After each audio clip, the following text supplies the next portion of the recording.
malapit na po matapos ang aking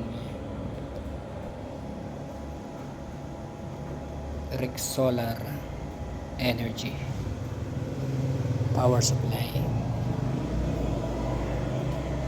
ng ating standalone Starlink and charge generator. Okay. Yan po, 70% done. Yan.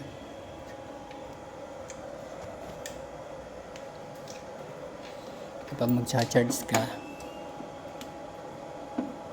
i-on mo to, tapos maghuhulog ka dito ng 5 piso ay yan, 25 minutes, 5 piso. So, 2 oras niyan ay 25 pesos. Napaka mura sa lugar na talagang walang kuryente natin nilalagay yan. Yan po muna for today. Thank you for watching.